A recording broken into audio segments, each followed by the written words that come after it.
नमस्कार दोस्तों। ऑपरेशन सिंदूर के बारे में महज एक फेसबुक पोस्ट लिखने की वजह से जेल भेज दिए गए प्रोफेसर अली खान महमूदाबाद को सुप्रीम कोर्ट ने आज अंतरिम जमानत दे दी। सुप्रीम कोर्ट के 2 जजों की बेंच ने अशोका यूनिवर्सिटी के प्रोफेसर अली खान महमूदाबाद को अंतरिम जमानत देते हुए हरियाणा के डीजीपी को 24 घंटे के भीतर एसआईटी बनाने के आदेश दिए। सुप्रीम कोर्ट ने प्रोफेसर महमूदाबाद को भी आदेश दिया कि वह जांच में एसआईटी को सहयोग करें। सुप्रीम कोर्ट ने जेल भेज दिए गए प्रोफेसर महमूदाबाद को जमानत देकर बहुत बड़ी राहत तो दी है, लेकिन कुछ नसीहतें भी दी है। सुप्रीम कोर्ट में आज सुनवाई के दौरान क्या हुआ, किसने क्या कहा, प्रोफेसर महमूदाबाद की तरफ से पेश सीनियर एडवोकेट कपिल सिब्बल ने प्रोफेसर के बचाव में क्या दलीलें दी और सुप्रीम कोर्ट के जजों ने क्या क्या सवाल पूछे। सुप्रीम कोर्ट के जस्टिस सूर्यकांत को एफआईआर का जिक्र करते हुए हरियाणा सरकार की तरफ से पेश एसजी राजू से क्यों पूछना पड़ा, क्या पूछना पड़ा, सुनिए, बहुत अहम है। Tell mister Raju, where is the statement where he is insulting the women officer.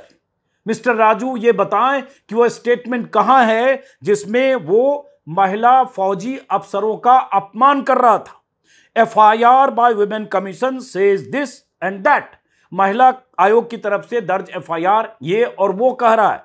Something drafted by the lawyers, जो वकीलों की तरफ से ड्राफ्ट किया गया है। Show us where he is insulting the women army officer. हमें दिखाइए कि वो प्रोफेसर आर्मी ऑफिसर्स का कहां अपमान कर रहे थे अपने लिखे में। If so then it is serious, और अगर ऐसा है तो ये सीरियस है। तो एएसजी राजू जो पेश हुए थे, एसपी राजू, उनके बारे में बार एंड बेंच लिखता है, लुक्स एट द पेपर्स, मतलब उनके पास जो पेपर होगा वो उसमें वो देखने लगे। फिर उन्होंने कहा कि let me see the plea. He made some comments on Sofia Qureshi. मुझे प्ली देखने दीजिए। उसने कुछ सोफिया कुरैशी पर कमेंट किया। मतलब जो एसजी राजू थे इसके लिए तैयार नहीं थे इस तरह के सवाल के लिए। उसके बाद जस्टिस सूर्यकांत ने कहा, mister Raju, are you out of Delhi? SG ने कहा, I am in Delhi. Supreme court ने कहा, you were pointing out at something. SG reads the second statement. SG ने उसके बाद सेकेंड स्टेटमेंट पढ़ा और उसके बाद कोर्ट में बहुत कुछ हुआ।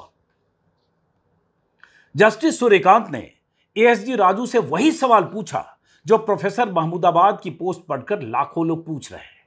सुप्रीम कोर्ट के रिटायर्ड जज, कई सीनियर एडवोकेट, पढ़े लिखे तमाम इंटेलेक्चुअल्स, नौकरशाह, जो सिविल लिबर्टी से जुड़े लोग, डेमोक्रेटिक सेटअप में यकीन रखने वाले लोग, डेमोक्रेसी के पक्षधर लोग, फ्रीडम ऑफ स्पीच के पक्षधर लोग लगातार यही सवाल पूछ रहे हैं कि उस एफआईआर में जो आरोप लगाए गए हैं, वो जो पोस्ट है जो 8 मई को ऑपरेशन सिंदूर के बाद प्रोफेसर ने लिखी थी 11:48 पर, उस पोस्ट में वो सारी बातें कहां लिखी गई है जो एफआईआर में दर्ज धाराओं में कहा गया, या जो महिला आयोग लगातार 3 दिन से चैनलों पर आकर महिला आयोग की मुखिया कर रही है। वही सवाल जस्टिस सूर्यकांत ने पूछा। कोर्ट में हुई पूरी सुनवाई में किसने क्या कहा, इस बारे में विस्तार से इसी वीडियो में आपको हम बताएंगे। थोड़ा फ्लैशबैक भी, क्योंकि जानना जरूरी है। एक बार फिर से रिमाइंडर के तौर पर, आप जानते हैं कि ऑपरेशन सिंदूर पर लिखे एक पोस्ट की वजह से अशोका यूनिवर्सिटी के प्रोफेसर अली खान महमूदाबाद के खिलाफ राज्य महिला आयोग और एक स्थानीय बीजेपी लीडर की तरफ से एफआईआर दर्ज कराई गई थी। हरियाणा पुलिस ने एफआईआर दर्ज होने के 24 घंटे के भीतर 18 मई को दिल्ली आकर दिल्ली पुलिस की मदद से प्रोफेसर महमूदाबाद को गिरफ्तार कर लिया था। महिला आयोग की चेयरपर्सन रेणु भाटिया ने प्रोफेसर के खिलाफ लगातार मोर्चा खोल रखा था। चैनलों पर जा रही थी, एनआई को बाइट दे रही थी, लगातार इंटरव्यू दे रही थी और प्रोफेसर पे ऐसे आरोप लगा रही थी जो उनकी पोस्ट में कहीं लिखा ही नहीं गया था। उनके खिलाफ दर्ज 2 एफआईआर में ऐसी धाराएं लगाई गई जैसे प्रोफेसर ने एक फेसबुक पोस्ट लिखकर देश के खिलाफ बहुत बड़ी साजिश कर दी हो, देश विरोधी काम किया और विदेशी ताकतों को मदद पहुंचाया। और यह भी दूसरी एफआईआर जो बीजेपी के लोकल लीडर की तरफ से, योगेश जठेरी की तरफ से दर्ज कराई गई है, उसमें यह सब भी लिखा है कि प्रोफेसर विदेशी ताकतों को मदद पहुंचाने के इरादे से काम कर रहे थे, धार्मिक भावनाएं भड़का रहे थे। और वो जेठारी ने कहा कि यह व्यक्तिगत तौर पर प्रोफेसर से संवाद में, बहस में उन्होंने प्रोफेसर की जुबान से सुना और उसके बाद एफआईआर में उसका जिक्र है। तो एक एफआईआर जो बीजेपी लीडर की तरफ से है और दूसरी एफआईआर महिला आयोग की तरफ से। दोनों एफआईआर अलग हैं, दोनों में आरोप अलग हैं। एक फेसबुक पोस्ट पर और दूसरा बीजेपी लीडर ने कहा कि उनकी तो आमने सामने मुलाकात हो गई। उस पर 100 सवाल है, कहां मुलाकात, कैसे मुलाकात, कौन गवाह, और यह मनगढ़ंत कहानी कैसे। सब कुछ बहुत सुनियोजित तरीके से हुआ और एक मुस्लिम प्रोफेसर को सबक सिखाने वाले अंदाज में हुआ। प्रोफेसर महमूदाबाद की 2 दिन तक हिरासत में रखने के बाद हरियाणा पुलिस ने कल सोनीपत की अदालत में उन्हें पेश किया और 7 दिनों की रिमांड फिर मांगी, लेकिन अदालत ने प्रोफेसर को 14 दिनों के लिए न्यायिक हिरासत में भेज दिया। आज सुप्रीम कोर्ट के जस्टिस सूर्यकांत और जस्टिस एनके सिंह की बेंच में मामले की सुनवाई थी। प्रोफेसर महमूदाबाद की तरफ से सीनियर एडवोकेट कपिल सिब्बल पेश हुए। जैसा कि शुरू में आपको बताया, सुप्रीम कोर्ट ने प्रोफेसर के खिलाफ जांच रोकने की मांग को तो खारिज कर दिया, लेकिन सुप्रीम कोर्ट ने एक आईजी रैंक के अधिकारी के साथ 3 आईपीएस अधिकारियों की ऐसी एसआईटी बनाने का आदेश दिया जिसमें एक महिला अधिकारी जरूर हो। सुप्रीम कोर्ट के ऑर्डर के मुताबिक एसआईटी में शामिल आईपीएस अधिकारी दिल्ली और हरियाणा के रहने वाले न हो। यहां एक दिलचस्प बात है कि 2 दिन पहले इसी बेंच ने, जस्टिस सूर्यकांत और एनके सिंह की बेंच ने ही एमपी के मंत्री विजय शाह के मामले में भी इसी तरह की एसआईटी बनाने का ऑर्डर दिया था और ऐसे ही कहा था कि कल रात तक 10 बजे तक डीजीपी एसआईटी बनाए और यही कहा गया था कि उसमें एमपी काडर के आईपीएस अधिकारी हों, लेकिन एमपी से बाहर के हों, और एक महिला अधिकारी हो और एक आईजी रैंक का अधिकारी हो। तो उसी तरह का ऑर्डर यहां भी। लेकिन सुप्रीम कोर्ट में और क्या हुआ उसको विस्तार से जरा समझिए। दलील क्या दी गई, जजों ने क्या सवाल पूछे। जब सुनवाई हुई सुप्रीम कोर्ट में, जब सुनवाई हुई 2 जजों की बेंच ने, तो कपिल सिब्बल ने कहा कि 8 मई की स्टेटमेंट है, पेज नंबर 46 पर देखें। तो जस्टिस सूर्यकांत ने कहा कि ये कोई न्यूज़पेपर आर्टिकल है या कोई पोस्ट है, तो सिब्बल ने कहा फेसबुक पोस्ट है। और उसके बाद कपिल सिब्बल ने प्रोफेसर खान की तरफ से जो फेसबुक पोस्ट लिखी गई थी उसको पढ़कर बेंच को सुनाया। पूरी पोस्ट, जो पोस्ट हम अपने वीडियो में कई बार आपको सुना चुके हैं, जो 8 तारीख को ऑपरेशन सिंदूर जिस रात लॉन्च की गई, आतंकियों के अड्डे पर जिस रात तबाही मचाई गई भारतीय सेना की तरफ से, उसके बाद अगली सुबह जब ये 2 फौजी अधिकारियों की तरफ से ब्रीफिंग हुई थी, मीडिया को बताया गया था, पूरी जानकारी दी गई थी, तो ये 2 फौजी अफसर थी, उनको उनकी तस्वीर लगाकर यही पोस्ट की थी, जो कई बार मैं वीडियो में बता चुका हूं। बहरहाल इस पोस्ट के बारे में कपिल सिब्बल ने बताया और कहा कि यह देशभक्तिपूर्ण पोस्ट है। जस्टिस सूर्यकांत ने स्टेटमेंट पढ़ते हुए कहा, आगे देखते हैं, ऐसे भी लोग हैं जो बिना सोचे समझे युद्ध की वकालत कर रहे हैं। ये जस्टिस सूर्यकांत ने कहा। इस पोस्ट में भी युद्ध की वकालत करने वाले लोगों पर तंज किया गया है। जस्टिस सूर्यकांत ने कहा कि जहां वे युद्ध के कारण नागरिकों, सैन्य कर्मियों आदि पर पड़ने वाले प्रभावों पर अपनी राय दे रहे हैं, वहीं वे राजनीति की ओर भी रुख कर रहे हैं, क्योंकि इसमें बीजेपी की हेट मॉन्गरिंग वाली पॉलिटिक्स, मॉब लिंचिंग और कुछ और बातें लिखी गई और उसको बीजेपी ने मुद्दा बनाया। उसके बाद कपिल सिब्बल ने कहा, पोस्ट में लिखा है कि right wing supporter colonel Sofia Qureshi की तारीफ कर रहे हैं, लेकिन उन्हें देश में बुलडोजर से घर तोड़ने और मॉब लिंचिंग की भी निंदा करनी चाहिए। और यही बात प्रोफेसर महमूदाबाद ने लिखी है कि आप कर्नल सोफिया कुरैशी की तारीफ कर रहे हैं क्योंकि वो ऑपरेशन सिंदूर की जानकारी दे रही हैं, लेकिन वो जो ऑप्टिक्स है उसी तरह से क्या देश में मुसलमानों की स्थिति है क्या, और वो राइट विंग के लोग क्या मॉब लिंचिंग और ये सब जो हेट स्पीच या हेट मॉन्गरिंग होती है क्या उसकी भी उसी तरह से आलोचना करते हैं क्या? नहीं करते हैं तो ये ऑप्टिक्स है और ये हिपोक्रेसी, ये उन्होंने कहा था। तो खैर कपिल सिब्बल ने वो सुनाया। जस्टिस सूर्यकांत बोले बेशक हर किसी को अपनी बात कहने का अधिकार है।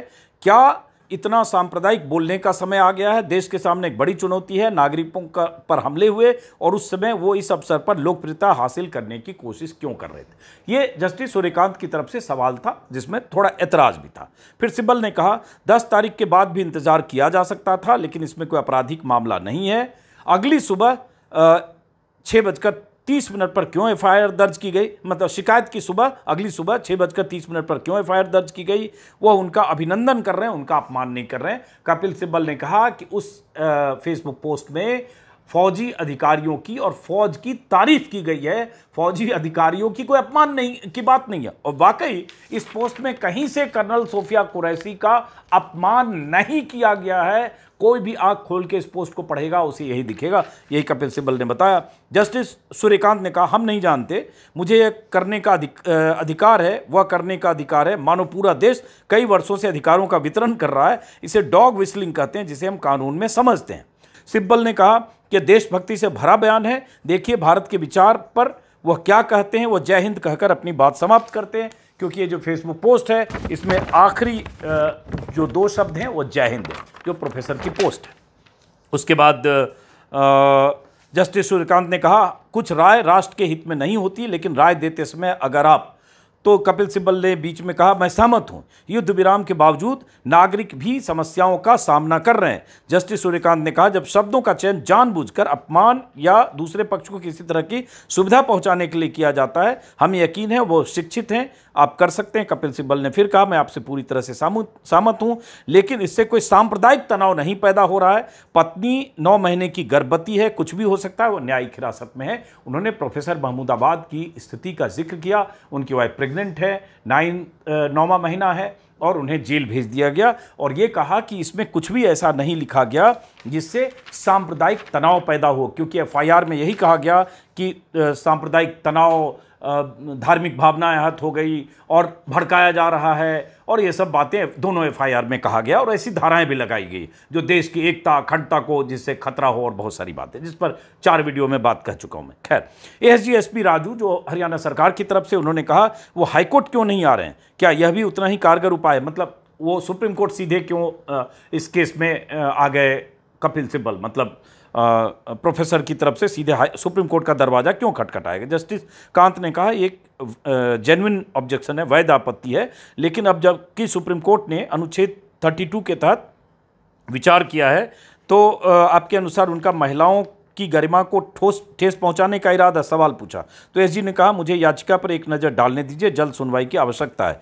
जस्टिस कांत ने कहा, सूर्यकांत ने, क्या उन्होंने प्रत्यक्ष या अप्रत्यक्ष रूप से महिला अधिकारियों के खिलाफ कुछ कहने की कोशिश की है? तो एसजी ने कहा, दूसरा बयान इससे पहले से भी खराब है, मेरे मित्र ने इसे पूरा नहीं पढ़ा है।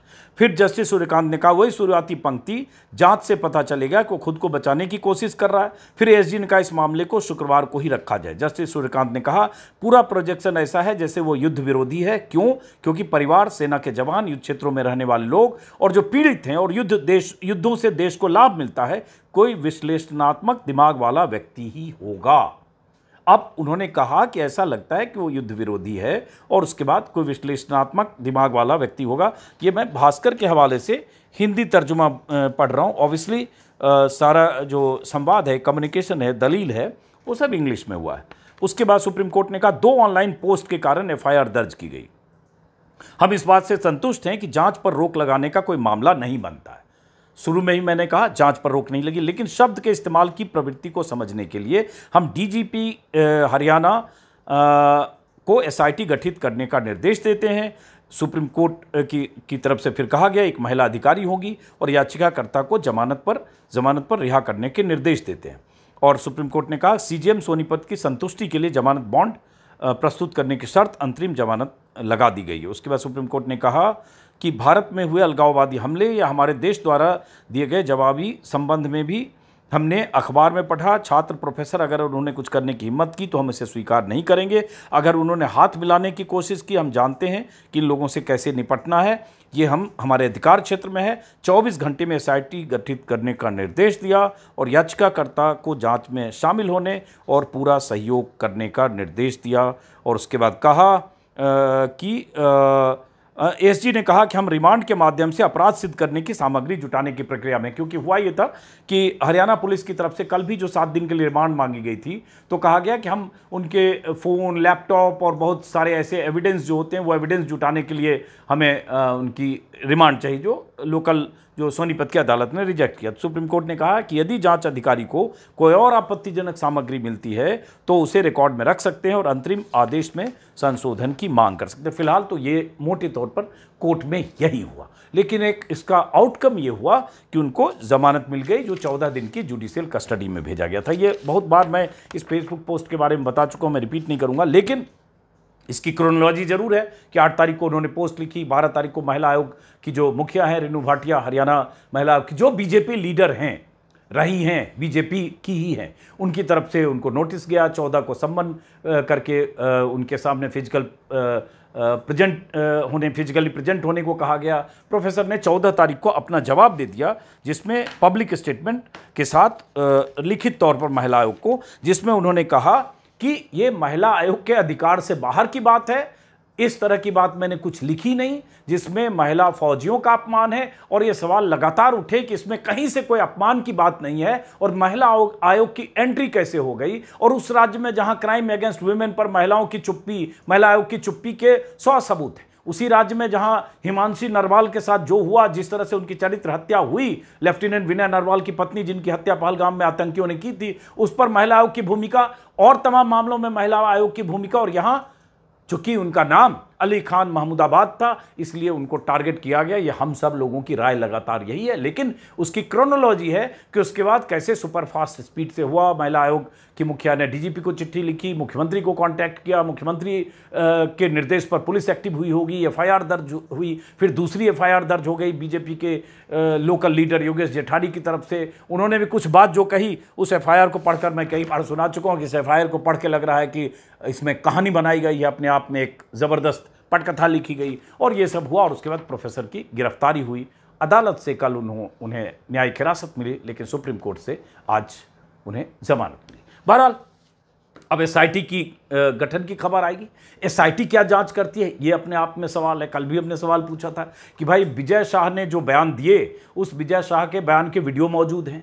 वीडियो में कर्नल सोफिया कुरैशी को आतंकियों की बहन कहा, वो मौजूद है। हाईकोर्ट ने डांट कर फटकार कर एफआईआर दर्ज कराई, वो मौजूद है। हाईकोर्ट ने दोबारा उस एफआईआर को रद्दी कहा, धोखा कहा, फरेब कहा, छल कहा, वो मौजूद है। सुप्रीम कोर्ट से फटकार लगी। इन सब के बाद विजय शाह की सेहत पर कोई फर्क पड़ा नहीं। गिरफ्तारी तो दूर, उसका इस्तीफा भी नहीं हुआ, विजय शाह वही है। और ये सब होने के बाद सुप्रीम कोर्ट अगर एसआईटी का गठन करता है तो समझ में कल भी बात नहीं आई, परसों जब वो खबर आई कि एसआईटी क्या जांच करेगी। उसने जो बयान दिया ऑन रिकॉर्ड है, उसने कंडीशनली माफी भी मांग ली विजय शाह ने कि अगर मैंने ऐसा कहा और किसी को की भावनाएं आहत हुई तो मैं माफी चाहता हूं। तो उसने मान लिया, जो आदमी माफी मांग लिया, मान लिया कि मैंने ऐसा कहा है। उसके बाद एसआईटी 3 बड़े अधिकारियों की, जिसमें एक आईजी रैंक का अफसर, क्या जांच करेंगे विजय शाह के उस बयान की जो टेप में मौजूद है, जो 50 सेकंड जो उसका गुनाह दर्ज है उस वीडियो में। तो पता नहीं, उस जांच की तारीख मुकर्रर कर दी, रिपोर्ट देना है। सुप्रीम कोर्ट ने कहा कि हम इस पर नजर रखेंगे, बेंच यही था। अब यहां भी ये क्या जांच होगी, जांच के दायरे में क्या आएगा, क्योंकि आरोप है इन पर कि विदेशी साजिश कर रहे थे, विदेशी ताकतों की मदद कर रहे थे, और इसी तरह की का नैरेटिव पिछले 3 दिनों में लगातार बनाया जा रहा है। तो क्या ये एसआईटी उसके जांच के दायरे में क्या आएगा, एसआईटी का रुख क्या होगा? वो अफसर, आईपीएस अफसर हरियाणा के ही हैं, हरियाणा काडर के हैं, उनका सरकार पर कितना दबाव होगा, क्या करेंगे, ये सब आगे की बात है। फिलहाल एक खबर जमानत की, देखते हैं क्या होता है। इस वीडियो को यहीं खत्म करते हैं, फिर मुलाकात होगी, होती रहेगी। नमस्कार।